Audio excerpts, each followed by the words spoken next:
എൻ്റെ പേര് ജോബി എന്നാണ്.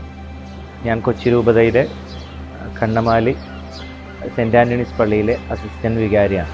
ഞാൻ ജനിച്ചത് 1986 കുമ്പളങ്ങി എന്ന് പറയുന്ന ഒരു ഗ്രാമം. കുമ്പളങ്ങി എന്ന് പറയുമ്പോൾ അതിമനോഹരമായ വെള്ളത്താൽ ചുറ്റപ്പെട്ട ഒരു ദ്വീപായിട്ടാണ് അറിയപ്പെടുന്നത്. ആ ദ്വീപിനുള്ളിലെ തന്നെ മറ്റൊരു ദ്വീപാണ് കല്ലഞ്ചേരി എന്ന് പറയുന്ന അതിനേക്കാൾ കൂടുതൽ സൗന്ദര്യമുള്ള പ്രകൃതി സൗന്ദര്യമുള്ള ഒരു ഗ്രാമം. ആ ഗ്രാമത്തിൽ ഏതാണ്ട് ഞാൻ ജനിക്കുമ്പോൾ 100-ൽ താഴെയാണ് കുടുംബങ്ങളുള്ളത്. അവിടെ വകപ്പാടത്ത് ജോയിയുടെയും ഫിലോമിനയുടെയും 4 മക്കളിൽ 3-ാമനായാണ് ഞാൻ ജനിച്ചത്. വളരെ സന്തോഷമായ ഒരു ബാല്യകാലമായിരുന്നു എൻ്റേത്. എൻ്റെ വീട്ടിൽ എനിക്ക് ഏറ്റവും മൂത്ത ഒരു പെങ്ങളുണ്ട്, ഒരു ചേട്ടനുണ്ട്, അതുപോലെ തന്നെ ഒരു ഇളയ പെങ്ങളുമുണ്ട്. അങ്ങനെ ഞങ്ങൾ 4 പേരാണ് എൻ്റെ അപ്പനമ്മയ്ക്ക് മക്കളായിട്ടുള്ളത്. അമ്മ പള്ളിയിലെ പാട്ടുകാരിയായിരുന്നു. അപ്പോൾ അങ്ങനെ അമ്മയുടെ പള്ളിയിലെ ആ ഒരു സാന്നിധ്യം കൊണ്ടാണ് കുറേ കൂടി പള്ളിയോട് അടുക്കുവാനായിട്ട് സാധിച്ചത്. വളരെ ചെറുപ്പം മുതലേ തന്നെ ഒരു വൈദികനാകണം എന്നുള്ളൊരു ആഗ്രഹം മനസ്സിലുണ്ടായിരുന്നു. അത് ഒന്നാമത് പള്ളിയിൽ കൂടെ പങ്കെടുക്കുന്ന ദിവ്യബലിയിൽ പങ്കെടുക്കുന്നതുകൊണ്ടും ഒരു അൾത്താര ബാലനായിരുന്നത് കൊണ്ടും ഒക്കെ ആയിരിക്കണം. ഞാൻ നെറ്റിൽ പഠിക്കുമ്പോഴാണ് എൻ്റെ ക്ലാസ് ടീച്ചർ എന്നോട് ചോദിച്ചത്, ആരാകാനാണ് ആഗ്രഹം? എൻ്റെ മനസ്സിൽ മറ്റൊരു ഉത്തരവില്ലായിരുന്നു.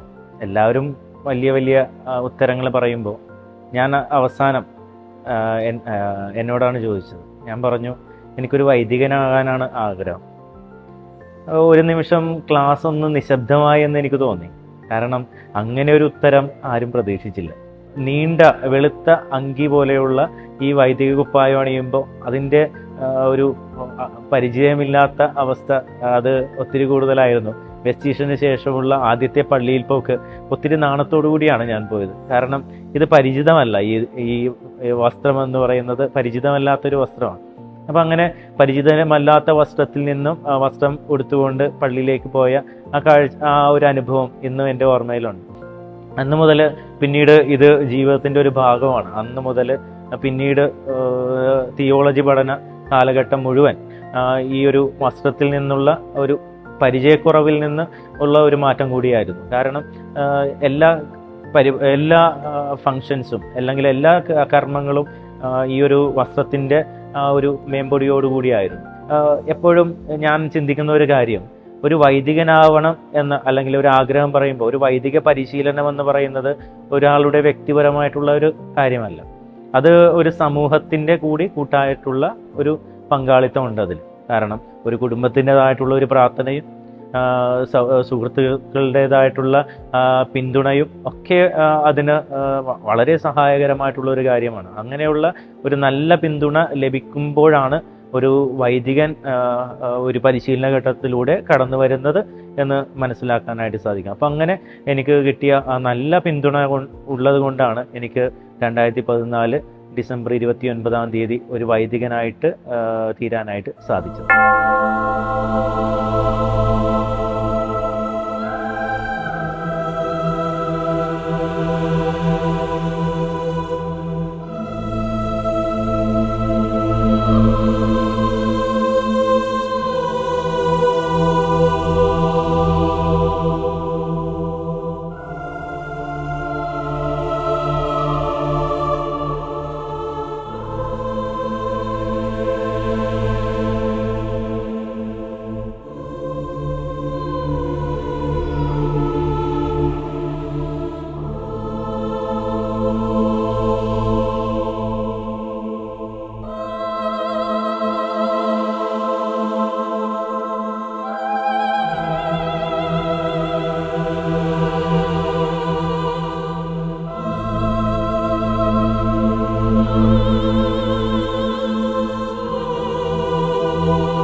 ഡിസംബർ 29 ഞാൻ വൈദികനായിട്ട് ഔരോധിക്കപ്പെട്ടത്.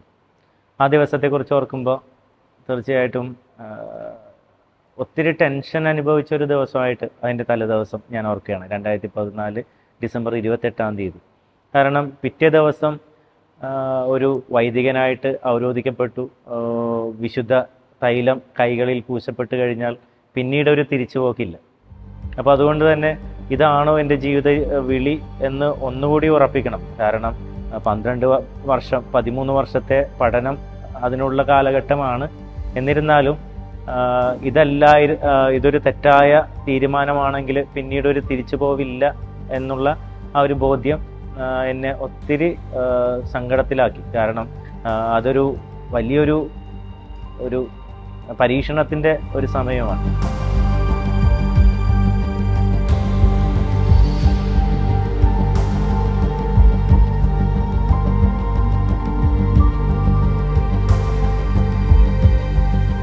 അങ്ങനെ ആ ഒരു ഒത്തിരി പ്രാർത്ഥിച്ച ദിവസം കൂടിയാണ്. ആ ദിവസം സാധാരണ വൈദികരാകാറുള്ള എല്ലാ ഡീക്കന്മാരും ബിഷപ്പ് ഹൗസിലാണ് അന്ന് സ്റ്റേ ചെയ്യുന്നത്. അപ്പോൾ അങ്ങനെ സ്റ്റേ ചെയ്യുമ്പോൾ നമ്മളെ ആശ്വസിപ്പിക്കാനായിട്ട് അല്ലെങ്കിൽ നമുക്ക് കൂടുതൽ ഉപദേശങ്ങൾ പറഞ്ഞു തരാനായിട്ട് അന്നത്തെ വികാർ ജനറൽ ഉണ്ടായിരുന്നു. അച്ഛൻ്റെ ഉപദേശങ്ങൾ തീർച്ചയായിട്ടും ഒത്തിരി എന്നെ സഹായിച്ചിട്ടുണ്ട്. കാരണം അത് ഒരു വൈദികനാകണം, ആ വൈദികൻ്റെ ഉത്തരവാദിത്തങ്ങൾ എന്തൊക്കെയാണ്, എന്തൊക്കെ കാര്യങ്ങളാണ് ചെയ്യേണ്ടത്, എന്തൊക്കെ കർമ്മങ്ങളാണ്, പ്രത്യേകിച്ച് ജനങ്ങൾക്ക് കൃപകളുടെ ഒരു ദൈവിക മനുഷ്യനായിട്ട് മാറാനായിട്ടുള്ള വിളിയാണ് എന്നൊക്കെയുള്ള ആ ഒരു ഉപദേശം തീർച്ചയായിട്ടും എന്നെ ഉത്തേജിപ്പിക്കുക തന്നെ ചെയ്തു. അങ്ങനെ ഒരു ആശങ്കകൾക്ക് വിരാമം കുറിച്ചുകൊണ്ട് പിറ്റേ ദിവസം വളരെ ഊർജ്ജസ്വലതയോടുകൂടിയാണ് ഞാൻ ഞങ്ങളുടെ ബിഷപ്പായിരുന്ന ഇപ്പോഴത്തെ എമെരിറ്റൂസ് ജോസഫ് കരിയിൽ പിതാവിൻ്റെ കൂടെ ഞാൻ എൻ്റെ ഇടവക പള്ളിയിലേക്ക് പോകുന്നത്. അന്ന് ഒരുമിച്ച് ഞങ്ങൾ യാത്ര ചെയ്ത് എൻ്റെ ഇടവക പള്ളിയിലെത്തി. വലിയ ഊഷ്മളമായ സ്വീകരണമായിരുന്നു ഞങ്ങൾക്കുണ്ടായിരുന്നത്. അവിടെ വെച്ച് സാധാരണ കൊച്ചി രൂപതയിൽ ഒരു വൈദിക പട്ടം നടക്കുമ്പോൾ ബിഷപ്പാണ് അന്നത്തെ കുർബാന ചെല്ലുന്നത്. നമ്മൾ പട്ടം സ്വീകരിച്ചു കഴിഞ്ഞാൽ സഹകാർമ്മികനായിട്ടാണ് നിൽക്കുന്നത്. പിറ്റേ ദിവസമാണ് ഒരു ഒറ്റയ്ക്കുള്ള ഒരു കുർബാന നടക്കുന്നത്. അപ്പം അന്ന് ഒരു പട്ടം നടക്കുന്ന സമയത്ത് ഒരു സകല വിശുദ്ധരുടെയും ഒരു ലുത്തിനെ ചെല്ലുമ്പോൾ എല്ലാവരും മുട്ടുകുത്തി പ്രാർത്ഥിക്കുകയും വൈദികാർത്ഥി കിടന്നുകൊണ്ട് ദൈവികാനുഗ്രഹങ്ങൾ സ്വീകരിക്കുന്ന ഒരു സമയമുണ്ട്. ആ സമയത്തൊക്കെ ദൈവിക കൃപ ഇങ്ങനെ നിറയുന്നതായിട്ടുള്ള ഒരു അനുഭവം എന്നിലേക്കുണ്ടായി. പിന്നെ വൈദികരുടെ തലയിൽ കൈവച്ചുള്ള ആ ഒരു അഭിഷേക പ്രാർത്ഥനയൊക്കെ ഉണ്ട്. ആ അഭിഷേക പ്രാർത്ഥനയിൽ ദൈവം ഇത് എന്തോ ഒരു വലിയ ഉത്തരവാദിത്വം ഏൽപ്പിച്ച് നൽകുകയാണ് എന്നുള്ള ആ ഒരു ബോധ്യത്തോടു കൂടിയാണ് അത് സ്വീകരിക്കുന്നത്. പിന്നീട് ആ ദിവസത്തെ കർമ്മങ്ങളെല്ലാം കഴിയുന്നു, ഞാനൊരു വൈദികനായി തീർന്നു എന്നുള്ള ആ ഒരു സന്തോഷകരമായ ആ ഒരു യാഥാർത്ഥ്യം ഞാൻ തിരിച്ചറിയുകയായിരുന്നു. കാരണം അന്ന് ഒരു 12-13 വർഷങ്ങൾക്ക് മുമ്പെടുത്ത ഒരു തീരുമാനം അതിൻ്റെ പൂർണ്ണതയിലെത്തിച്ചു എന്നുള്ള ഒരു സാഫല്യത്തോടു കൂടിയാണ് ഞാൻ അന്ന് അവിടെ നിന്നത്. പിന്നീട് ഞാനിപ്പോൾ അച്ഛനായിട്ട് 10 വർഷത്തോളമായി. ഈ 10 വർഷത്തെ സേവനങ്ങൾ ഒത്തിരി ഇടവകളിലൂടെ കടന്നുപോയിട്ടുണ്ട്. ഇടവകളിലൊക്കെയും ഒത്തിരി അനുഭവങ്ങളിലൂടെ ദൈവം നയിച്ചിട്ടുണ്ട്. പ്രത്യേകിച്ച് ദൈവം നമ്മുടെ കൂടെ നിൽക്കുന്നു എന്നുള്ള ഒരു ബോധ്യം തരുന്ന അനുഭവങ്ങളൊക്കെ ഉണ്ടായിട്ടുണ്ട്. വിളിച്ചാൽ പ്രാർത്ഥിച്ചാൽ ആ പ്രാർത്ഥനകൾ കേൾക്കപ്പെടും എന്നുള്ള ബോധ്യങ്ങൾ തരുന്ന ഒത്തിരി അനുഭവങ്ങൾ ഞാനിന്ന് ഓർക്കുന്നുണ്ട്. ഒരു ആവേശത്തിന് ഒരാൾക്ക് ഉറക്കം വരുന്നില്ല, ഒന്ന് തലയിൽ കൈവച്ച് പ്രാർത്ഥിക്കുമോ എന്ന് ചോദിച്ചപ്പോൾ തീർച്ചയായിട്ടും പ്രാർത്ഥിക്കാം, ഇന്ന് മുതൽ നന്നായിട്ട് ഉറങ്ങും എന്ന് ഞാൻ ഒരു വെറും വാക്ക് പറഞ്ഞതാണ്, ഒരു ആവേശത്തിൻ്റെ പുറത്ത്. പക്ഷേ അതൊക്കെ അവിടെയൊക്കെ ദൈവം ഇടപെടുന്നു എന്നുള്ള അവരുടെ തന്നെ ഒരു അനുഭവത്തിൻ്റെ ഒരു പ്രതികരണം കിട്ടുമ്പോൾ തീർച്ചയായിട്ടും ദൈവം എൻ്റെ ഈ പാപകരമായ കരങ്ങളിലൂടെയും പ്രവർത്തിക്കുന്നുണ്ടല്ലോ എന്നുള്ള ഒരു ബോധ്യമായിരുന്നു. അതുപോലെ തന്നെ കുമ്പസാരത്തെക്കുറിച്ച് പറയുമ്പോൾ എപ്പോഴും ഞാൻ ഓർക്കുന്ന ഒരു കാര്യമാണ്, കുമ്പസാരത്തിൽ അന്ന് ഇടവക പറയാനായിട്ട് ആഗ്രഹിക്കുന്നില്ല, എന്നിരുന്നാലും ഒരു കുമ്പസാരത്തിനിരിക്കും ഒത്തിരി തിരക്കുള്ള ദിവസമാണ്. ആ തിരക്കുള്ള ദിവസത്തിൽ ഒരു സ്ത്രീ വന്നിട്ട് കുമ്പസാരിക്കാനായിട്ടിരുന്നു. വലിയ ഒരു കുമ്പസാരത്തോടുള്ള കാര്യക്ഷമമായിട്ടുള്ള ഒരു താല്പര്യമൊന്നും കണ്ടില്ല. ഒരു പേരിന് ഒരു കുമ്പസാരിക്കുന്ന രീതിയിലാണ് ആ സ്ത്രീ കുമ്പസാരിച്ചത്. കുമ്പസാരത്തിനിടക്ക് വീട്ടുവർത്തമാനങ്ങളും അതുപോലെ തന്നെ അച്ഛൻ്റെ വിശേഷങ്ങളൊക്കെ തിരക്കുന്ന രീതിയിലേക്ക് കാര്യങ്ങൾ ഒന്ന് തരം താണപ്പോൾ എനിക്കും തോന്നി എന്താണ് ഇങ്ങനെ പറയുന്നത്. അതിനിടക്ക് എന്നോട് ചോദിച്ചു, അച്ഛൻ്റെ പല്ലിൽ ഇവിടെ ഒരു കറയുണ്ടല്ലോ, അതെന്താണ്? ഞാൻ പറഞ്ഞു എനിക്ക് അറിയില്ല, പല്ലിൽ ഒരു വിടവുണ്ട്, അത് ഒരു കറയായിട്ട് മാറിയതായിരിക്കും. അങ്ങനെ ആ ഒരു അലസമായിട്ടുള്ള ഒരു കുമ്പസാരം ഞാനത് ഒത്തിരി സങ്കടപ്പെട്ടു. കാരണം ഒത്തിരി ഒരു എഫേർട്ട് ഇട്ടാണ് ഒരു കൂദാശ പരികരണം ചെയ്യുന്നത്. അപ്പോൾ അങ്ങനെ ക്ഷീണമുണ്ട്, തിരക്കുണ്ട്. അങ്ങനെ ആ ഒരു തിരക്കിനിടയിലും കുമ്പസാരിപ്പിക്കാനായിട്ട്, അത് ആത്മാർത്ഥമായിട്ട് പാപങ്ങൾ കേൾക്കാനായിട്ടും അതിന് ദൈവത്തിൻ്റെ പ്രതിപുരുഷൻ എന്ന നിലയിൽ അതിന് പാപമോചനം കൊടുക്കാനായിട്ടൊക്കെയുള്ള ഒരു ഔദാശികമായ ഭാരം അന്നുണ്ടായിരുന്നു. ഞാൻ ഓർക്കുന്നുണ്ട്, അന്ന് ഒത്തിരി സങ്കടത്തോടു കൂടിയാണ് ഇങ്ങനെ കൂദാശകളെ ഒരു ലഘുമനസ്സോടുകൂടി സ്വീകരിക്കുന്നവരുടെ ഒരു മനോഭാവത്തെക്കുറിച്ചുള്ള ഒരു ദുഃഖത്തോടു കൂടിയാണ് അന്ന് മുറിയിലേക്ക് പോയത്. അതിനുശേഷം അവിടെ നിന്ന് ആ ഇടവകയിൽ നിന്ന് പോന്നു. പിന്നീട് ഏറെക്കുറെ ഒരു വർഷത്തിന് ശേഷം എന്നെ ഒരു വ്യക്തി രാവിലെ, ഒരു ദിവസത്തെ രാവിലത്തെ കുർബാനയ്ക്ക് ശേഷം ഞാൻ മുറിയിലിരിക്കുമ്പോൾ എൻ്റെ മുറിയിലേക്ക് അവിടെയുള്ള ഒരാൾ വിളിച്ചിട്ട് പറഞ്ഞു, അച്ഛനെ കാണാനായിട്ട് ഒരാൾ വന്നിട്ടുണ്ടെന്ന്. അപ്പം അങ്ങനെ ഞാൻ താഴേക്ക് ചെല്ലുമ്പോൾ എനിക്ക് പരിചയമുള്ള ഒരാളാണ്. പരിചയമുള്ള ആൾ എന്നോട് പറഞ്ഞു, അച്ഛൻ ഞാൻ ഇന്ന ഇടവകയിലുള്ള ഒരാളാണ്, ഞാൻ അച്ഛനെ കാണാൻ വന്നതാണ്. ഞാൻ ചോദിച്ചു എന്താണ്? എൻ്റെ ഭാര്യയും കൂടെ വന്നിട്ടുണ്ട്. അപ്പോൾ ഭാര്യ അച്ഛനെ അറിയുമായിരിക്കും. എന്നിട്ട് അന്ന് നടന്ന ആ ഒരു സംഭവം, അന്ന് കുമ്പസാരത്തിൽ നടന്ന സംഭവം ഇങ്ങനെ പറഞ്ഞു. എന്നിട്ട് പറഞ്ഞു, അച്ഛാ അന്ന് മുതൽ എൻ്റെ ഭാര്യയ്ക്ക് ഈ പല്ലുകളിലെല്ലാം നീരാണ്, ഇതുവരെ ആ നീര് മാറിയിട്ടില്ല. ഒത്തിരി ഡോക്ടർമാരെ കാണിച്ചു, ആ ഡോക്ടർമാരൊക്കെ കൈയൊഴിഞ്ഞു. അവസാനം ഞാനൊരു എൻ്റെ ഭാര്യയും കൊണ്ട് ഒരു ധ്യാന കേന്ദ്രത്തിൽ പോയി. അവിടെ ചെന്നപ്പോൾ പലതും പറഞ്ഞു കുമ്പസാരിക്കുന്നതിനിടയ്ക്ക് ഈ ഒരു സംഭവം കൂടി പറഞ്ഞു. അപ്പോൾ അങ്ങനെ സംഭവം പറഞ്ഞപ്പോൾ ആ അച്ഛൻ പറഞ്ഞു, അച്ഛനോട് പോയി കാര്യങ്ങൾ പറഞ്ഞ് അതിലൊരു തീരുമാനം ഉണ്ടാക്കണം, അച്ഛന് സങ്കടമായിട്ടുണ്ടെങ്കിൽ അതിൽ മാപ്പ് ചോദിക്കണമെന്ന് പറഞ്ഞു. അങ്ങനെ ഒരു കൂദാശകളെ ഒരു ലഘുമനസ്സോടുകൂടി കാണുന്നവരിൽ പോലും കർത്താവ് ആ ഇടപെടുന്നു. ഞാനിത് ദൈവം ശപിക്കുന്നു എന്ന് പറയാനായിട്ട് പറഞ്ഞതല്ല. എന്നിരുന്നാലും കൂദാശകൾക്ക് എന്തുമാത്രം ഒരു പ്രാധാന്യത്തോടു കൂടി നമ്മൾ ചെയ്യണം, അല്ലെങ്കിൽ എത്ര സീരിയസ് ആയിട്ട് ആ കൃപകളെ സ്വീകരിക്കണം എന്നുള്ള ഒരു ഉദാഹരണമായിട്ട് പറയാനായിട്ടാണ് ആഗ്രഹിച്ചത്. അങ്ങനെ ദൈവം ഇടപെടുന്ന ഒത്തിരി അനുഭവങ്ങൾ എൻ്റെ ജീവിതത്തിലുണ്ട്. അപ്പം അങ്ങനെ ദൈവം ഇടപെടുന്ന ഒത്തിരി മനുഷ്യരിലൂടെ കടന്നു പോകുന്നു. ചില മനുഷ്യരുടെ ജീവിതത്തിൽ ചെറിയൊരു വാക്കുകൊണ്ട് പോലും സാന്ത്വനം പകരാനായിട്ടൊക്കെ സാധിച്ചിട്ടുണ്ട്. ഒത്തിരി കുടുംബ പ്രശ്നങ്ങളിലൂടെ കടന്നു വരുന്ന മക്കളുണ്ട്. ആ മക്കളുടെ ജീവിതത്തിൽ ചിലപ്പോഴെങ്കിലും ഒരു വാക്കായിരിക്കും ചിലപ്പോൾ പറയുന്നത്, ചിലപ്പോൾ അത് അപ്രധാനമെന്ന് തോന്നുന്ന ചില വാക്കുകൾ പോലും അവരുടെ ജീവിതത്തിൽ സാന്ത്വനമാകുന്ന അനുഭവങ്ങൾ ജീവിതത്തിൽ ഉണ്ടായിട്ടുണ്ട്. അപ്പം അങ്ങനെ ഈ വൈദികനാവുക എന്നത് വൈദികനാവുക എന്ന ഒരു കാര്യം മറ്റുള്ളവരുടെ ജീവിതത്തിൽ ഒരു സാന്ത്വനമാവുക എന്നത് കൂടിയാണ് എന്ന് ഈ ഒരു വൈദിക അനുഭവത്തിലൂടെ ചിലപ്പോഴെങ്കിലും ഞാൻ മനസ്സിലാക്കിയിട്ടുണ്ട്. ഒത്തിരി ഇടപെടാനായിട്ട്, അതുപോലെ തന്നെ ഒത്തിരി പേരെ സ്വാധീനിക്കാനായിട്ട് സാധിക്കുന്ന ഒരു ജീവിത രീതിയാണ് വൈദികനാവുക എന്നത്. യുവാക്കളായിട്ടുള്ള മക്കള് അവര് നമ്മുടെ ഉപദേശങ്ങളെ തേടാനായിട്ട് ഒത്തിരി താല്പര്യം കാണിക്കുന്നവരാണ്. അപ്പം അങ്ങനെ ഉപദേശങ്ങൾ സ്വീകരിക്കുന്ന യുവാക്കൾ ഉള്ള ഒരു കാലഘട്ടത്തിൽ അവരുടെ ജീവിതത്തിൽ ഇടപെടുന്ന ഒരു നന്മയുടെ അനുഭവമായിട്ട് മാറാനായിട്ടൊക്കെ സാധിക്കുന്നു എന്നുള്ളത് തീർച്ചയായിട്ടും അതൊരു ദൈവിക കൃപയാണ്. അപ്പം അങ്ങനെ യുവാക്കളുടെ ഇടയിൽ അവരുടെ ജീവിതത്തെ സ്വാധീനിക്കുവാനായിട്ട് ശ്രമിച്ചിട്ടുണ്ട്. പ്രത്യേകിച്ച് യുവജന പ്രസ്ഥാനങ്ങളിലൂടെ കടന്നു പോകുമ്പോൾ ആ യുവജന പ്രസ്ഥാനങ്ങളിൽ നല്ല നല്ല നിർദ്ദേശങ്ങൾ കൊടുക്കാനായിട്ടൊക്കെ സാധിച്ചിട്ടുണ്ട്. അപ്പം അങ്ങനെ ഈ വൈദികനാവുക, ഒരു സജീവനാവുക ആയിത്തീരുക എന്നത്, പ്രത്യേകിച്ച് ഒരു കുർബാന കഴിഞ്ഞാൽ ആ കുർബാനയോടുകൂടി എല്ലാ കാര്യങ്ങളും വൈദിക ജീവിത രീതി കഴിഞ്ഞു, ആ ദിവസത്തെ വൈദിക പരിശീലനം കഴിഞ്ഞു എന്നുള്ളതല്ല, മറിച്ച് വീണ്ടും എന്തൊക്കെയോ ചെയ്യാനായിട്ടുണ്ട് എന്നുള്ള ഒരു കാഴ്ചപ്പാട്, അത് പിന്നീട് എന്തൊക്കെയോ പഠിക്കാനായിട്ടുള്ള ഒരു താല്പര്യത്തിലേക്ക് കടന്നു വന്നു.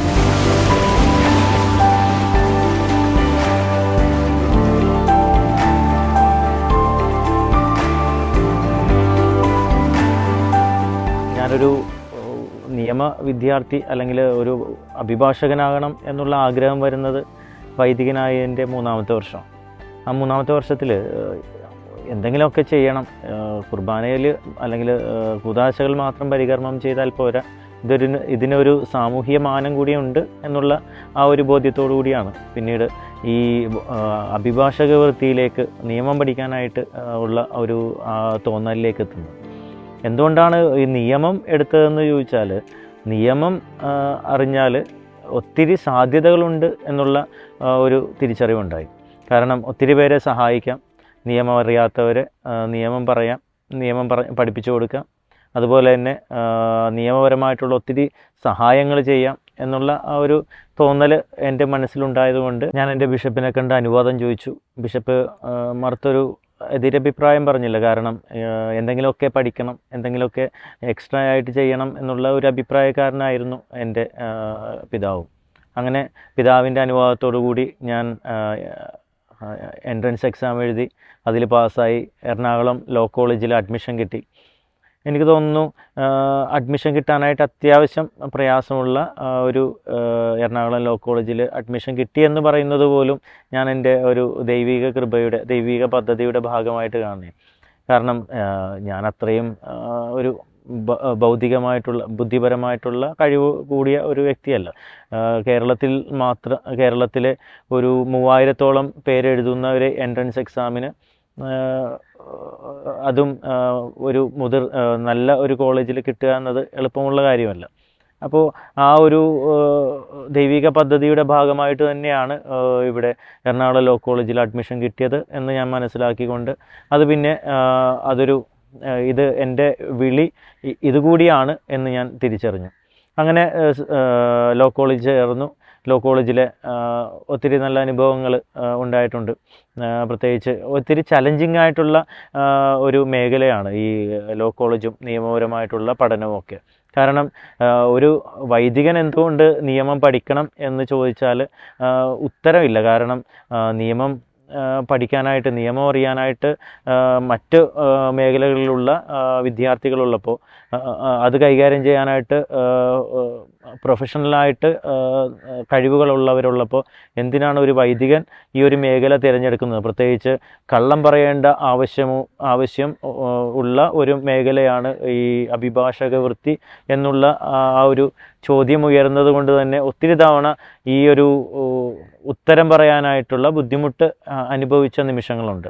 കാരണം ഒരു അഭിഭാഷകൻ കള്ളം പറയേണ്ട ഒരാളാണ് എന്നുള്ള ആ ഒരു സമൂഹത്തിൻ്റെ ബോധ്യത്തെ തിരുത്തുവാനായിട്ടുള്ള ഒരു കാഴ്ചപ്പാട് അത് പഠിച്ചു തുടങ്ങുമ്പോൾ നമുക്ക് കുറവായിരിക്കും. അപ്പോൾ അങ്ങനെ ആ ഒരു ഉത്തരം കൊടുക്കുവാനായിട്ട് നന്നേ ബുദ്ധിമുട്ടിയ ദിവസങ്ങളെ ഓർക്കുന്നുണ്ട്. പക്ഷേ സത്യത്തിന് വേണ്ടി നിലകൊള്ളണം, നിയമത്തിലൂടെ ഒത്തിരി പേരെ സഹായിക്കാനായിട്ട് സാധിക്കും, ഭരണഘടന ഉറപ്പാക്കുന്ന അവകാശങ്ങളെ നേടിയെടുക്കാനായിട്ട് സാധിക്കും എന്നുള്ള ആ ഒരു ബോധ്യത്തിൽ നിന്നാണ് പിന്നീട് ഇതുതന്നെയാണ് എൻ്റെ ജീവിത വിളി എന്നത് ഞാൻ തിരിച്ചറിയുന്നത്. അങ്ങനെ 3 വർഷത്തെ പഠനത്തിന് ശേഷം ഒത്തിരി കാര്യങ്ങൾ അതിനിടയ്ക്ക് വന്നു. 2018 പ്രളയം ആ ഒരു പഠിച്ചുകൊണ്ടിരിക്കുന്ന കാലഘട്ടത്തിലായിരുന്നു. ഈ ഒരു പ്രദേശത്തെ സംബന്ധിച്ചിടത്തോളം അന്ന് നടന്ന ഓഖി ദുരന്തവും ഞാൻ പഠിച്ചുകൊണ്ടിരുന്ന കാലഘട്ടത്തിലാണ്. അതുപോലെ തന്നെ ഒത്തിരി കൊറോണ പോലുള്ള കാലഘട്ടത്തിൻ്റെ ആ ഒരു ബുദ്ധിമുട്ടുകളും ക്ലേശങ്ങളും ഒക്കെ അനുഭവിച്ച് തന്നെയാണ് ഈ ഒരു കോഴ്സ് പൂർത്തിയാക്കാനായിട്ട് സാധിച്ചത്. അതുകൊണ്ട് തന്നെ 3 വർഷം എന്നുള്ള ആ ഒരു കാലഘട്ടം നീണ്ടുപോയി. ഒരു 4 വർഷത്തോളം ഒക്കെ എടുത്തുകൊണ്ടാണ് ഈ ഒരു കോഴ്സ് പൂർത്തിയാക്കാനായിട്ട് സാധിച്ചത്. അങ്ങനെ ഒരു വൈദികൻ അഭിഭാഷകനാകുന്നു. ഒത്തിരി പേര് ആയിട്ടുണ്ടെങ്കിലും എൻ്റെ രൂപതയിലെ, കൊച്ചി രൂപതയിലെ ഏറ്റവും ആദ്യത്തെ അഭിഭാഷകനായിട്ട്, നിയമം പഠിച്ച് അഭിഭാഷകനായി തീർന്ന ആദ്യത്തെ വൈദികൻ ഞാനാണ് എന്നുള്ള അഭിമാനത്തോടുകൂടി പറയാനായിട്ട് എനിക്ക് സാധിക്കും.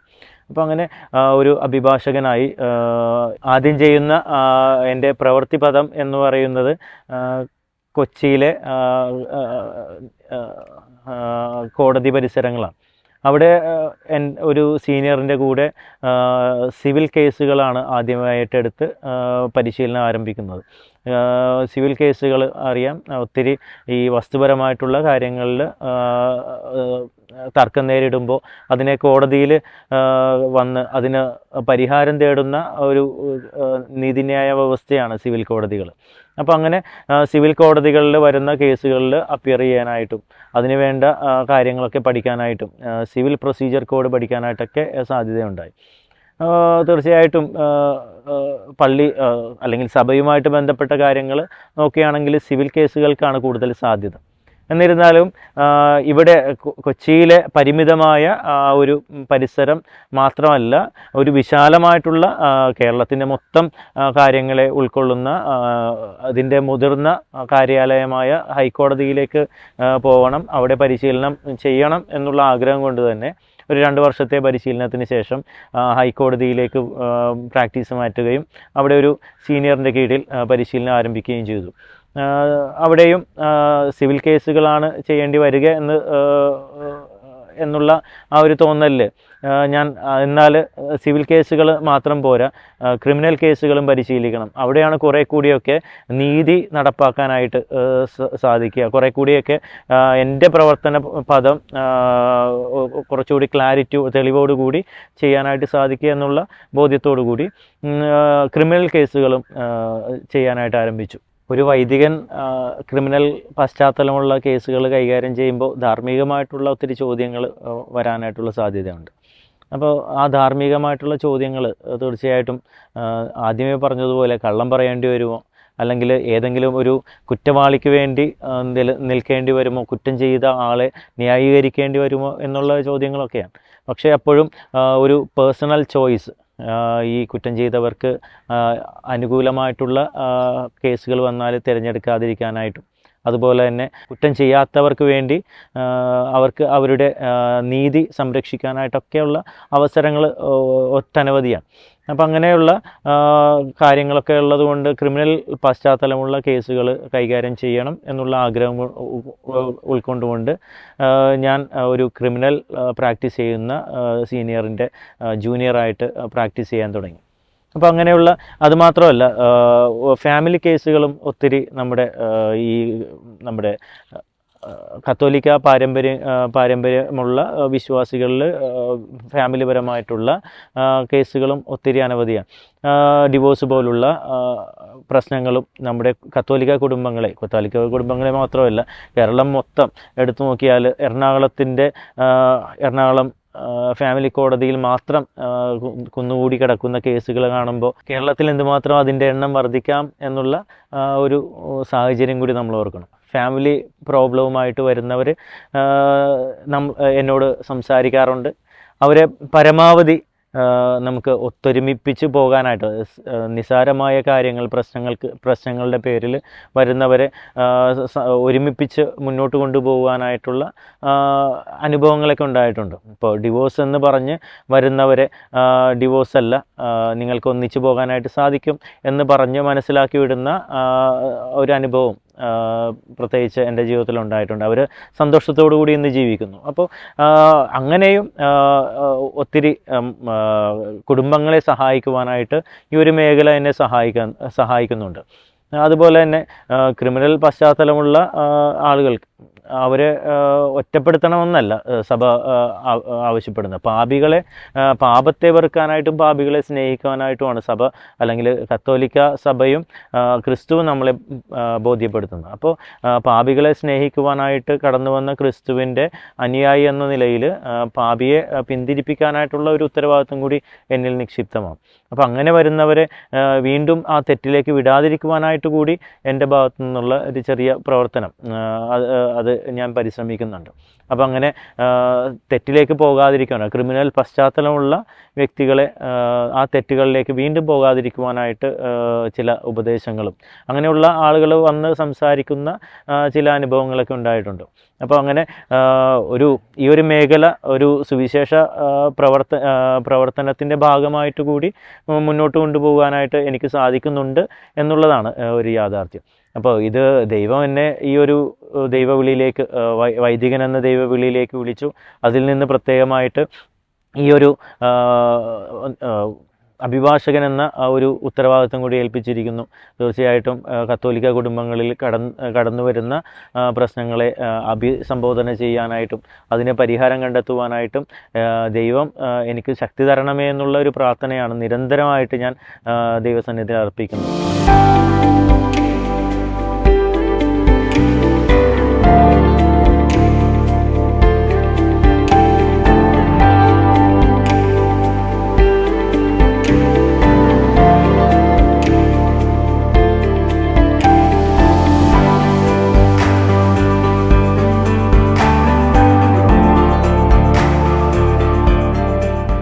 പ്രിയമുള്ള യുവജനങ്ങളെ, ഇന്നത്തെ കാലഘട്ടത്തിൽ ഒരു വൈദിക വൃത്തിയിലേക്കോ സന്യസ്ത വൃത്തിയിലേക്കോ കടന്നു വരാനായിട്ട് ഒത്തിരി പ്രതിബന്ധങ്ങളുണ്ട്. പ്രത്യേകിച്ച് ഇന്നത്തെ സോഷ്യൽ മീഡിയയിലൂടെയും സഭയെയും സന്യസ്തരെയും വൈദികരെയും ഒക്കെ വില കുറച്ച് കാണുന്ന കുറ്റപ്പെടുത്തുന്ന രീതികൾ സ്വാഭാവികം ഒരു നോർമലൈസ് ചെയ്യുന്ന ഒരു രീതിയാണ്. എല്ലാത്തിനെയും വിമർശിക്കുന്ന, പ്രത്യേകിച്ച് കത്തോലിക്ക സഭയെ വിമർശിക്കുന്ന രീതിയിലുള്ള സംഭാഷണങ്ങളും അതുപോലെ തന്നെ മാധ്യമ പ്രവർത്തനങ്ങളൊക്കെ നടന്നുകൊണ്ടിരിക്കുമ്പോൾ എനിക്ക് നിങ്ങളോട് പറയാനായിട്ടുള്ളത്, ഒരു ദൈവവിളി ഉണ്ടെന്ന് തോന്നുമ്പോൾ അതിനോട് പോസിറ്റീവായിട്ട് റെസ്പോണ്ട് ചെയ്യാനായിട്ട് നിങ്ങൾക്ക് സാധിക്കട്ടെ. അപ്പോൾ അങ്ങനെ നമ്മുടെ ഒരു ഉള്ളിൽ തോന്നുന്ന ഒരു ചോദന ദൈവത്തിൻ്റെ ഒരു വിളിയാണ്, ദൈവവിളി എന്നുള്ള ആ ഒരു ബോധ്യത്തിൽ ഈ ഒരു ദൈവവിളി ഒത്തിരി മനുഷ്യരെ ദൈവത്തിലേക്ക് അടുപ്പിക്കുവാനായിട്ട് നിങ്ങൾക്ക് സാധിക്കും. അത് നിങ്ങളായിരിക്കുന്ന ഇടങ്ങളിലൊക്കെ ദൈവത്തിൻ്റെ ഉപകരണങ്ങളായി മാറുവാനായിട്ട് സാധിക്കും. അതിന് നിങ്ങൾ ചെയ്യേണ്ടത് ഒരു യെസ് എന്നുള്ള ഉത്തരം മാത്രമാണ്. അപ്പം അങ്ങനെ ഒരു പോസിറ്റീവായിട്ടുള്ള ഒരു റെസ്പോൺസ് ദൈവത്തിൻ്റെ ആ വിളിയോട് കാണിക്കുവാനായിട്ട് നിങ്ങൾ പരിശ്രമിക്കണം. ലോകം എന്തു തന്നെ പറഞ്ഞാലും, ലോകം എത്രമാത്രം എതിരെ നിന്നാലും പ്രഘോഷിക്കപ്പെടേണ്ടത് ക്രിസ്തുവെന്ന വലിയ സത്യമാണ്. അപ്പോൾ ആ ക്രിസ്തുവെന്ന വചനത്തെ പ്രഘോഷിക്കുവാനായിട്ട് നീയും ഞാനും വിളിക്കപ്പെട്ടിട്ടുണ്ടെങ്കിൽ ആ ക്രിസ്തുവിനെ പ്രഘോഷിക്കുവാനായിട്ടുള്ള ഉത്തരവാദിത്വം ധൈര്യപൂർവ്വം ഏറ്റെടുക്കുവാനായിട്ട് സാധിക്കട്ടെ. ഞാനത് ഏറ്റെടുത്തു. ഇനി നിങ്ങളുടെ ഊഴമാണ്. നിങ്ങൾക്കത് സാധിക്കുമെങ്കിൽ തീർച്ചയായിട്ടും അത് ദൈവത്തോടുള്ള ആ ഒരു വലിയ ദൈവത്തിൻ്റെ വിളിയോടുള്ള ഒരു ചെവിചായ്ക്കലായിട്ട് നമുക്ക് മനസ്സിലാക്കാം. അങ്ങനെ ദൈവത്തിൻ്റെ ആ വിളിയോട് പ്രത്യുത്തരം നൽകി മുന്നോട്ട് പോകാനായിട്ട് ദൈവം നിങ്ങളെ സമൃദ്ധമായിട്ട് അനുഗ്രഹിക്കട്ടെ.